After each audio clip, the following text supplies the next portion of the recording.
Subscribe.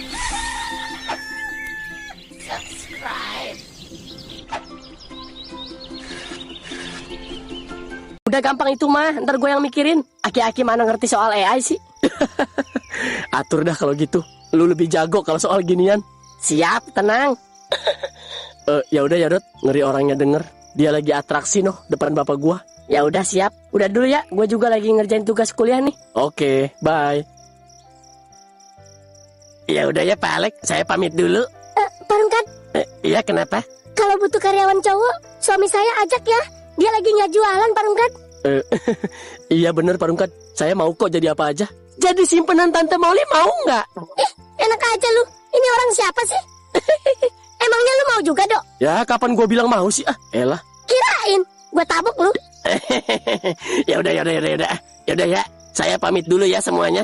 Mau sekalian mampir ke musola. Udah banyak duit mah harus banyakin ibadah. Iya Pak Rungkat. Assalamualaikum. Waalaikumsalam. Waalaikumsalam.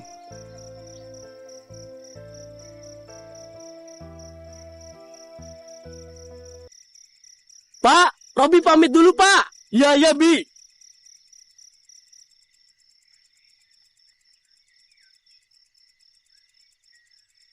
Ke musola dulu ya Bi. Gue mau sholat maghrib. Masih inget sholat Pak Rungkat? Sampai kapanpun juga gue gak bakal lupa siapa yang ngasih gue rezeki. Widih. Masya Allah, tabarakallah. Allahu Akbar, Allahu Akbar, Allahu Akbar, Allahu Akbar.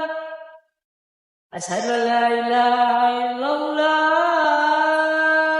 Tuan Rungkat, cepat, kita pulang deh. Molly dari tadi rasanya nggak tenang ninggalin Peot sendirian di rumah baru itu. Dari siang nggak ada kabar lagi, chat nggak dibalas, telepon juga nggak diangkat. Mana tadi pas kita pergi, dia sempat lihat-lihat ke arah halaman belakang.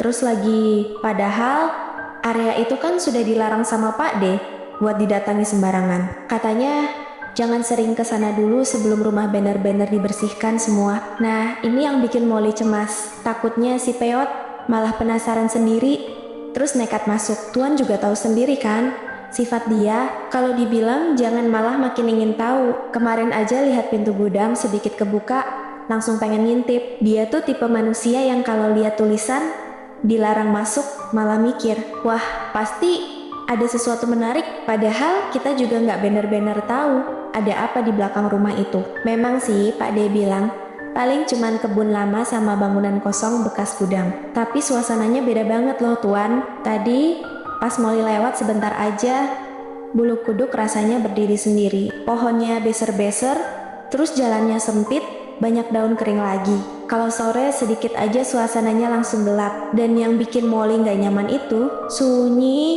banget, sunyi yang aneh gitu loh, kayak bukan halaman rumah orang kaya, tapi kayak tempat yang sudah lama nggak dijamah manusia. Mana ada pagar besi lama di ujung belakang.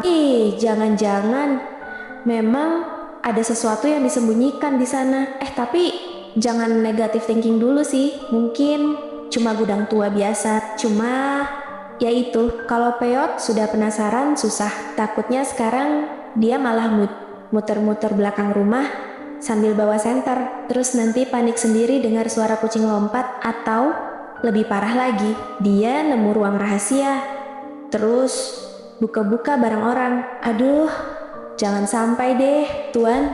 Ayo kita pulang sekarang aja. Molly makin lama makin kepikiran, soalnya tadi terakhir Molly lihat wajah Peot tuh semangat banget pas dengar kata ruangan belakang jangan dibuka. Itu bukan wajah orang nurut, itu wajah orang yang otaknya langsung bikin misi investigasi. Dan kalau benar, dia sekarang lagi di belakang rumah sendirian. Bejir, kasihan juga sih sebenarnya. Mana rumah baru itu lorongnya panjang-panjang lagi. Kalau lampu belakang mati sedikit aja, suasananya kayak film misteri. Belum lagi suara angin dari pohon bambu tadi. Tuan mungkin berani karena sudah biasa tenang. Kalau Molly mah baru dengar suara krek dikit aja langsung baca doa dalam hati. Makanya, ayo cepat pulang. Kalau nanti ternyata Peot cuma tidur sih syukur. Tapi kalau benar dia nekat masuk area belakang, Molly nggak mau bayangin dia teriak-teriak sendirian sambil lari bawa sandal. Makanya itu Tuan, makin dipikir makin janggal sebenarnya rumah itu. Rumah sebesar itu, mewah, pemiliknya katanya kaya raya. Tapi kok bagian belakang rumah gelap terus dan kayak nggak diurus. Perasaan orang kaya biasanya paling nggak suka kalau ada lampu mati. Satu aja langsung dipanggil teknisi. Ini malah katanya instalasi listrik belakang. Rumah memang sengaja belum diperbaiki penuh. Nah, loh, kenapa coba? Kalau cuma gudang biasa, harusnya gampang dong dibenerin. Masa iya uang miliaran ada, tapi beli lampu taman sama pasang kabel baru nggak sempet. Makanya Molly jadi kepikiran sendiri. Jangan-jangan memang ada sesuatu yang disembunyikan di sana. Entah tempat penyimpanan rahasia kek, ruang bawah tanah kek, atau tempat simpan barang-barang berharga. Soalnya orang kaya kadang aneh juga Tuan, ada yang punya ruang rahasia buat koleksi emas, dokumen, atau uang cash banyak. Tapi jangan-jangan bukan barang. Aduh, jangan bikin takut sendiri Molly. Tapi serius loh Tuan, suasana belakang rumah itu beda banget. Kayak ada bagian rumah yang sengaja nggak mau disentuh orang. Dan Pak D tadi juga ngomongnya aneh. Beliau bilang, aman sih, aman. Tapi tiap jelasin, area belakang selalu cepat ganti topik. Nah, itu yang bikin penasaran. Kalau memang biasa aja, kenapa harus dihindari terus? Apa benar ada hantunya ya Tuan? Amit-amit, jangan sampai deh. Molly tuh paling takut kalau rumah tua punya cerita lama yang gak selesai. Apalagi rumah model Eropa begitu.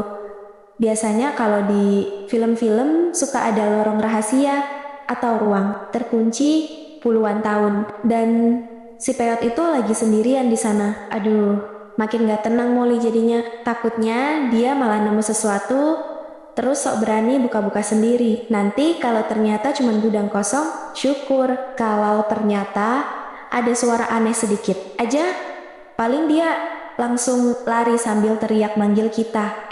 Tapi jujur ya Tuan, walaupun takut, Molly penasaran juga sebenarnya. Karena manusia itu aneh, yang dilarang malah makin bikin ingin tahu. Cuma bedanya Molly sadar diri. Penasaran boleh, tapi jangan sampai hilang nyawa gara-gara kepo. Makanya ayo cepat pulang Tuan. Kita lihat dulu si Peot aman apa enggak. Kalau dia ternyata lagi nongkrong santai di depan TV, ya syukur alhamdulillah. Tapi kalau dia tiba-tiba muncul dari belakang rumah bawa wajah pucat,